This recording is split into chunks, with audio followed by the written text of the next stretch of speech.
Hai, good morning everybody. Perkenalkan, saya Angela. Video kali ini saya buat untuk memenuhi ujian akhir semester manajemen keuangan. Nah, di sini ada kasus 1. PT Suka-Suka memiliki neraca dan laporan laba rugi tahun 2010 dan 2011 yaitu sebagai berikut. Yang pertama ada laporan neraca. Dalam laporan neraca ini, kita akan melihat apakah perusahaan dalam kondisi yang baik-baik saja atau tidak.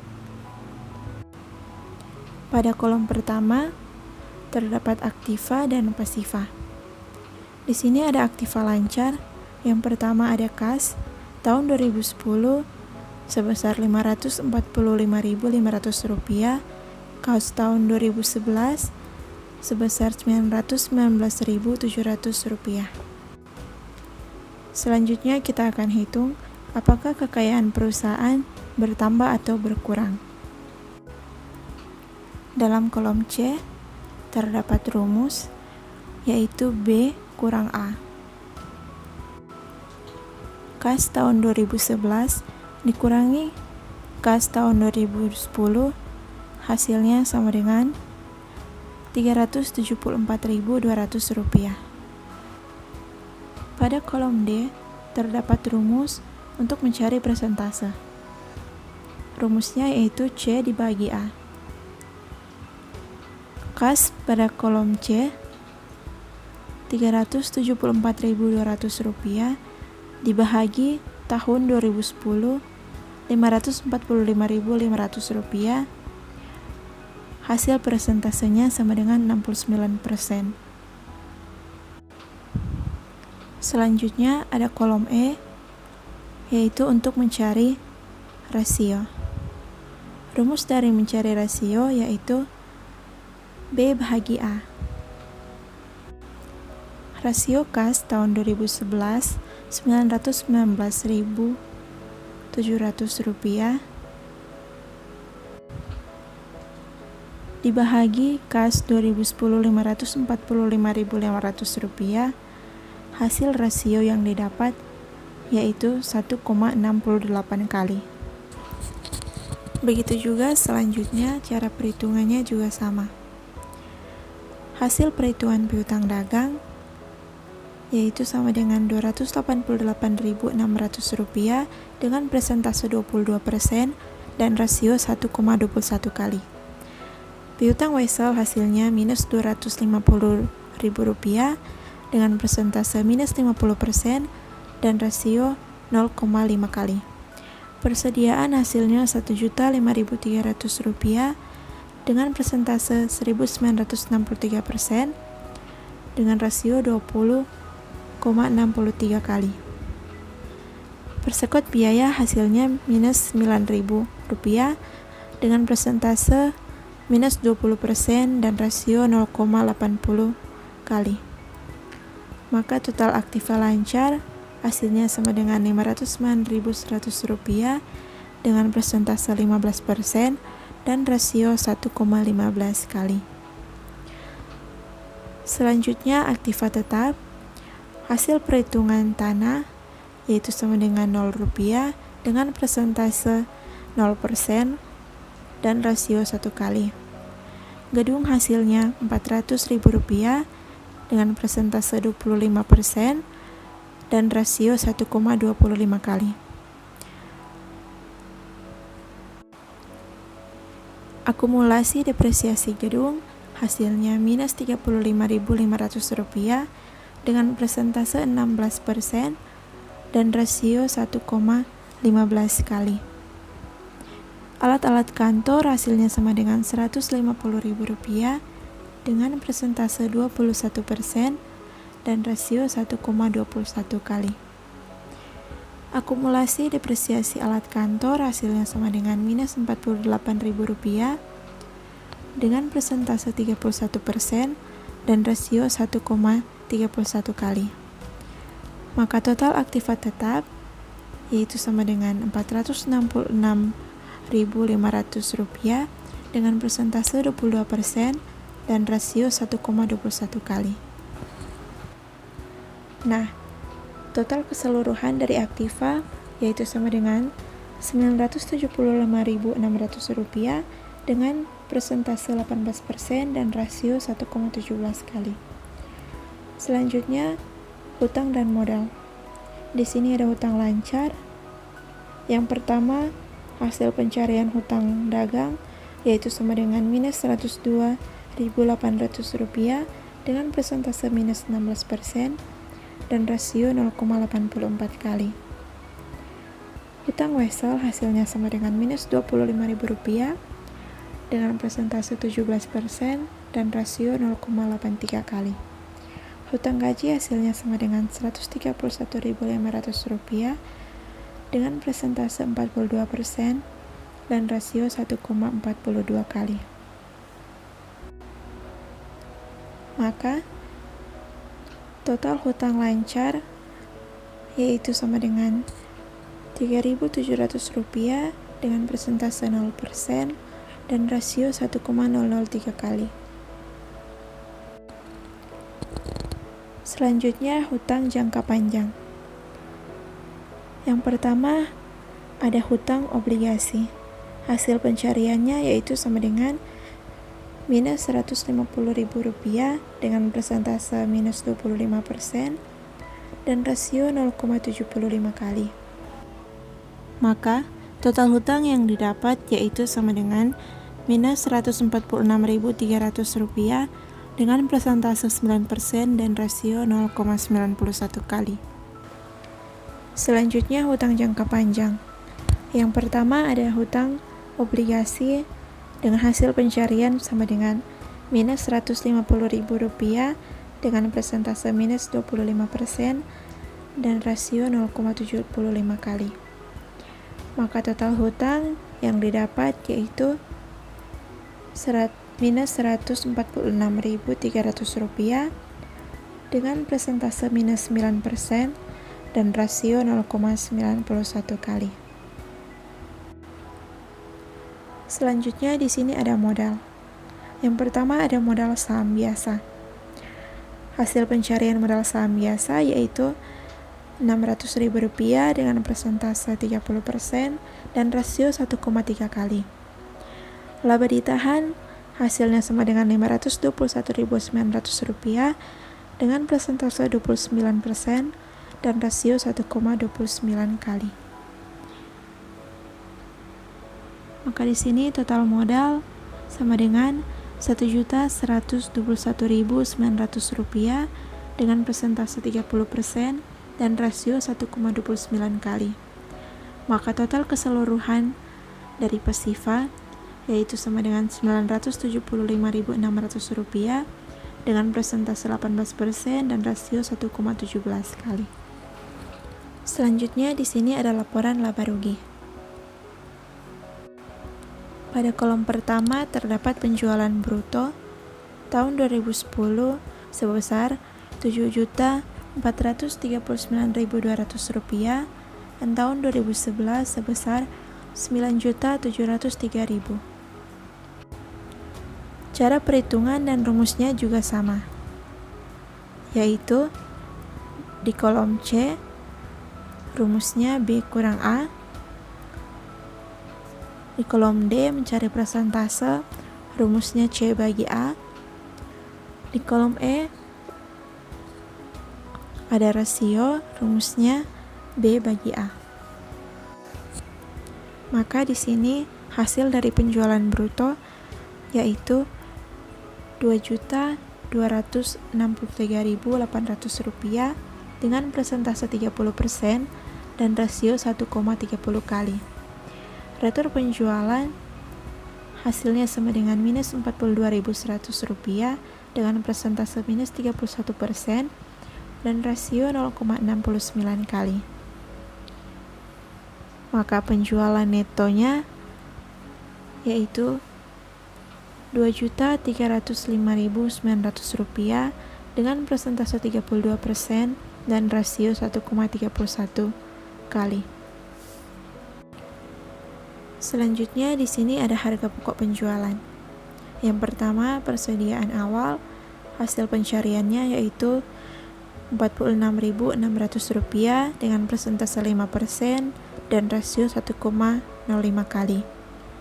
Pembelian neto hasilnya sama dengan Rp1.236.100 dengan persentase 26% dan rasio 1,25 kali. Maka di sini persediaan yang siap dijual yaitu Rp1.282.700 dengan persentase 23% dan rasio 1,22 kali. Persediaan akhir hasilnya sama dengan Rp105.300 dengan persentase 11% dan rasio 1,11 kali. Maka harga pokok penjualannya yaitu sama dengan Rp1.177.400 dengan persentase 25% dan rasio 1,24 kali. Di sini juga ada laba kotor. Hasil pencarian dari laba kotor yaitu sama dengan Rp1.128.500 dengan persentase 44% dan rasio 1,44 kali. Selanjutnya di sini ada biaya operasi. Biaya penjualan yang pertama biaya advertensi yaitu hasil pencariannya sama dengan Rp112.200 dengan persentase 61% dan rasio 1,61 kali. Biaya gaji salesman hasilnya sama dengan Rp226.300 dengan persentase 50% dan rasio 1,49 kali. Biaya sewa kantor penjualan yaitu sama dengan Rp18.000 dengan persentase 25% dan rasio 1,25 kali. Biaya kantor penjualan hasilnya sama dengan Rp75.650 dengan persentase 77% dan rasio 1,76 kali. Biaya gaji lainnya hasilnya sama dengan Rp40.550 dengan persentase 91% dan rasio 1,91 kali. Maka jumlah biaya penjualan yaitu sama dengan Rp472.700 dengan persentase 55% dan rasio 1,55 kali.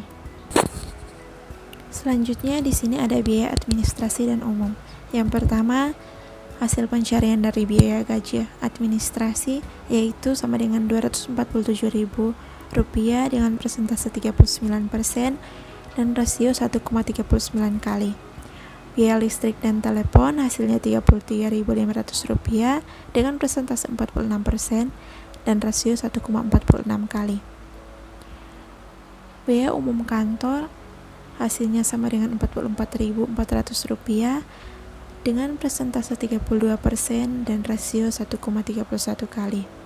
Kerugian piutang hasilnya sama dengan Rp-13.000 dengan persentase minus 52% dan rasio 0,48 kali.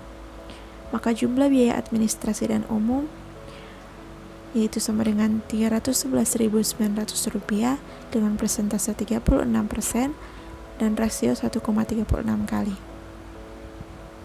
Selanjutnya di sini juga ada total biaya operasi. Hasil total biaya operasi yaitu sama dengan Rp784.600 dengan persentase 46% dan rasio 1,45 kali. Laba bersih operasi atau EBIT hasil pencariannya sama dengan Rp343.900 dengan persentase 41% dan rasio 1,40 kali. Biaya bunga atau interest hasil pencariannya sama dengan Rp-25.000 dengan persentase minus 47% dan rasio 0,52 kali.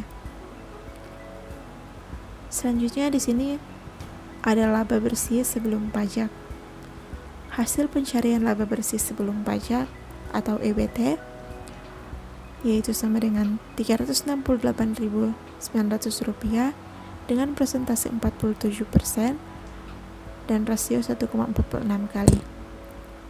Dan yang terakhir di sini ada dividen, hasil pencarian dari dividen, yaitu sama dengan Rp233.500 dengan persentase 58% dan rasio 1,58 kali. Oke, selanjutnya di sini diminta untuk membandingkan dari kedua laporan keuangan tersebut. Yang pertama, analisa neraca. Laporan posisi keuangan dalam neraca menunjukkan bahwa aktiva lancar mengalami kenaikan sebesar 15% dan aktiva tetap meningkat sebesar 22%. Maka total aktiva PT Suka-Suka meningkat menjadi 18%. Hutang lancar cenderung berada di 0%, namun hutang jangka panjang mengalami penurunan sebesar 25%. Jadi total hutang PT Suka-Suka yaitu sebesar minus 9%. Ini berarti PT Suka-Suka masih mempunyai kewajiban untuk membayar hutang tersebut. Sedangkan jika dilihat dari total modal dari PT Suka-Suka mengalami kenaikan yaitu sebesar 30%. Kenaikan ini terjadi karena modal saham dan laba ditahan naik yaitu sebesar 30% dan 29%. Dari sisi fundamental, laporan keuangan PT Suka-Suka mempunyai kinerja yang cukup bagus. Selanjutnya, analisa dari laporan laba rugi. Peningkatan aktiva PT Suka-Suka mampu diikuti peningkatan penjualan bersih yang naik sebesar 32%. Namun di satu sisi, kita juga harus perhatikan beban usaha. Total beban usaha PT Suka-Suka juga mengalami peningkatan sebesar 46%, di mana peningkatan yang besar terjadi pada peningkatan beban penjualan sebesar 55%.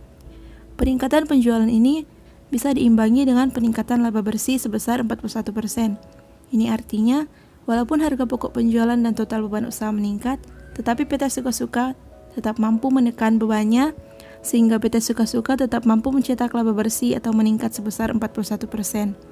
Hal ini penting untuk menjaga kelangsungan usaha dan untuk melunasi hutang-hutang yang akan jatuh tempo dalam jangka pendek dan panjang. Selain itu, biaya bunga juga menurun sebesar minus 47%. Meskipun demikian, PT Suka-Suka dapat membagikan dividennya yaitu sebesar 58%. Nah, secara keseluruhan, keuangan PT Suka-Suka dapat dikatakan sehat karena PT Suka-Suka mampu mencetak penjualan dan meminimalkan beban sehingga dapat mencetak laba bersih. Selanjutnya di sini ada kasus 2. Membuat rasio-rasio keuangan berdasarkan neraca dan laporan laba rugi. Yang pertama, rasio likuiditas. Cash ratio atau rasio kas. Cara perhitungannya sama dengan kas tambah efek dibagi hutang lancar. Kas sama dengan Rp919.700 dibagi hutang lancar Rp1.120.700, hasilnya sama dengan 0,82 atau 82%. Ini artinya PT Suka-Suka memiliki kas sebesar 0,82 kali dari total hutang lancar, atau setiap Rp1 hutang lancar dijamin dengan Rp0,82 untuk kas dan yang segera menjadi kas. Rasio ini menunjukkan porsi jumlah kas dibandingkan dengan total aktiva lancar. Semakin besar rasionya, maka itu semakin baik. Quick ratio atau rasio cepat. Cara perhitungannya, aktiva lancar dikurangi persediaan dibagi hutang lancar. Aktiva lancar 3.876.000 dikurangi persediaan 1.056.500 dibagi hutang lancar 1.120.700, hasilnya sama dengan 2,51 atau 251%. Jumlah quick ratio sebanyak 2,51 kali, berarti setiap Rp1 hutang lancar dijamin oleh Rp2,51 aktiva yang paling lancar. Jika terjadi perbedaan yang sangat besar antara quick ratio dengan current ratio, berarti terjadi investasi yang besar pada persediaan. Current ratio atau rasio lancar. Cara perhitungannya yaitu aktiva lancar dibagi hutang lancar dikali 100%. Aktiva lancar Rp3.876.000 dibahagi hutang lancar Rp1.120.700 dikali 100%, hasilnya sama dengan 3,45 atau 345%. Dari perhitungan dapat diartikan bahwa setiap Rp1 hutang lancar dijamin dengan Rp3,45 aktiva lancar atau 3,45:1. Perbandingan tersebut menjelaskan bahwa perusahaan masih bisa menutup hutang lancar dengan aktiva lancarnya. Yang kedua, rasio solvabilitas atau leverage ratio. Debt to asset ratio, cara perhitungannya yaitu total hutang bahagi total aktiva dikali 100%. Total hutang sama dengan Rp1.570.700 dibahagi total aktiva Rp6.464.000 dikali 100%, hasilnya sama dengan 0,24 atau 24%. Perhitungan tersebut menunjukkan bahwa aktiva perusahaan 24% dibelanjai dengan hutang.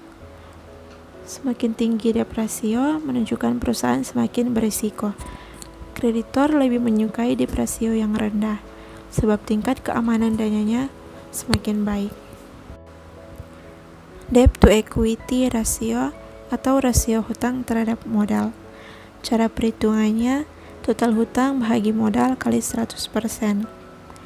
Total hutang Rp1.570.700 dibahagi modal Rp4.893.300 dikali 100%, hasilnya sama dengan 0,32 atau 32%.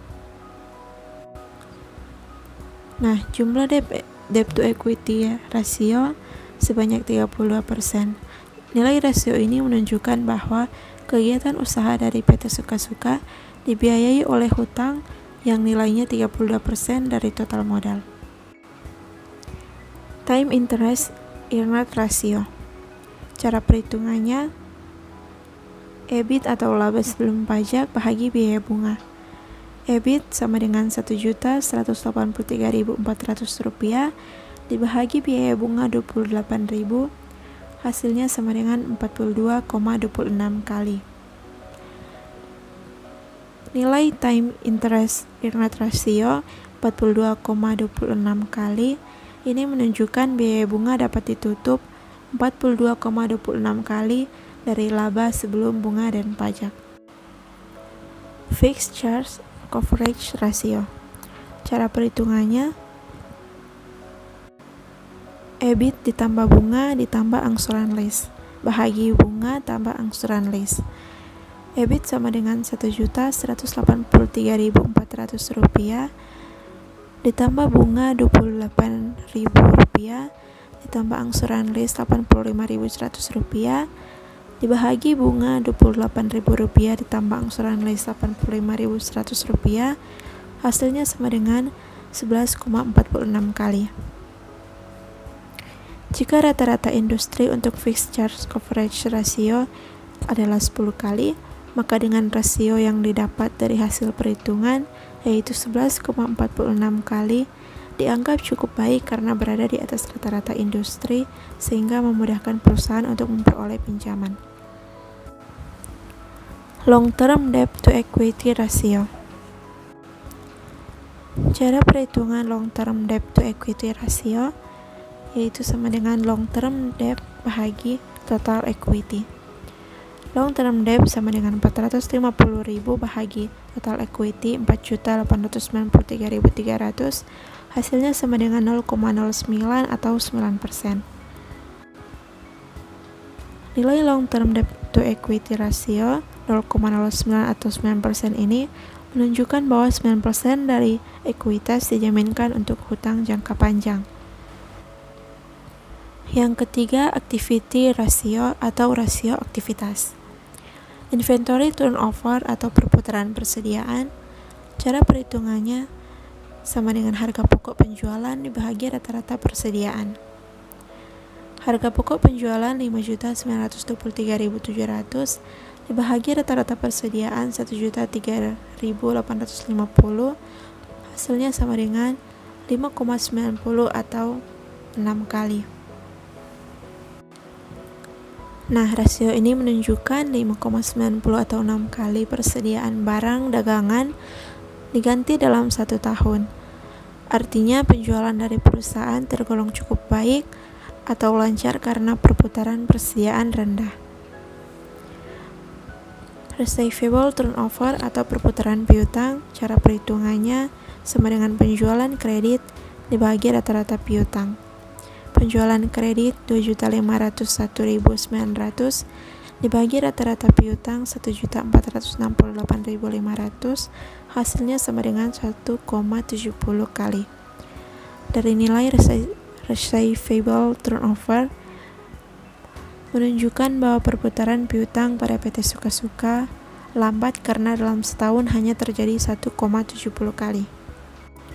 Receivable collection. Cara perhitungan receivable collection yaitu sama dengan rata-rata piutang kali 360 dibagi penjualan kredit.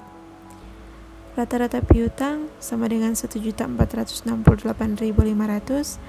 dikali 360 bahagi penjualan kredit 2.501.900, hasilnya sama dengan 211 hari.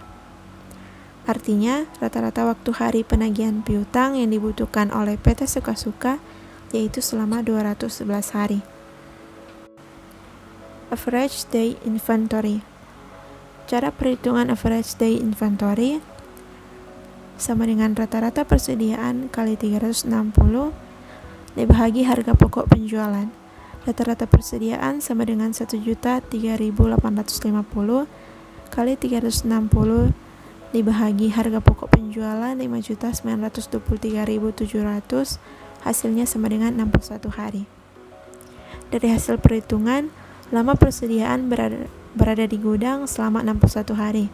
Semakin lama barang yang berada di gudang, maka menunjukkan barang tersebut tidak laku dijual. Fixed asset turnover atau rasio perputaran aktiva tetap. Cara perhitungan rasio perputaran aktiva tetap yaitu sama dengan penjualan dibagi aktiva tetap. Penjualan sama dengan 9.609.000 dibagi aktiva tetap 2.588.000, hasilnya sama dengan 3,71 kali. Nilai rasio perputaran aktiva tetap selama 1 tahun sebesar 3,71 kali. Ini menunjukkan bahwa perusahaan mampu mendapatkan penjualan yang nilainya 3,71 kali nilai aktiva tetap. Aset turnover. Cara perhitungan aset turnover yaitu penjualan dibagi total aktiva. Penjualan 9.609.000 dibagi total aktiva 6.464.000, hasilnya sama dengan 1,48 kali. Rasio perputaran total aktiva adalah 1,48 kali. Hal ini menunjukkan bahwa perusahaan memperoleh penjualan yang nilainya 1,48 kali dari keseluruhan aktiva yang dimilikinya. Dan yang terakhir, profitability ratio atau rasio profitabilitas. Gross profit margin. Cara perhitungan gross profit margin yaitu laba kotor dibagi penjualan. Laba kotor sama dengan 3.685.300 dibagi penjualan 9.609.000, hasilnya sama dengan 0,38 atau 38%. Rasio dari gross profit margin adalah sebesar 38%. Artinya, untuk setiap Rp1 pendapatan perusahaan harus membayar beban usahanya sebesar Rp0,38 dari 38%. Net profit margin. Cara perhitungan net profit margin yaitu EBIT bagi penjualan dikali 100%. EBIT sama dengan 1.183.400 dibagi penjualan 9.609.000 dikali 100%, hasilnya sama dengan 0,12 atau 12%. Net profit margin yang dimiliki perusahaan untuk jangka waktu 1 tahun sebesar 12%.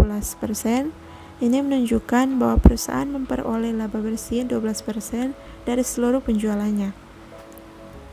Nah, dan yang terakhir return on asset. Cara perhitungan return on asset yaitu EBIT bahagi total aktiva dikali 100%. EBIT sama dengan 1.183.400 dibagi total aktiva 6.464.000 dikali 100%, hasilnya sama dengan 0,18 atau 18%. Ini berarti perusahaan mampu menghasilkan tingkat keuntungan sebesar 18% dari total aktiva yang digunakan. Oke, sekian penjelasan dari saya. Mohon maaf jika ada salah dalam ucapan kata. Thank you.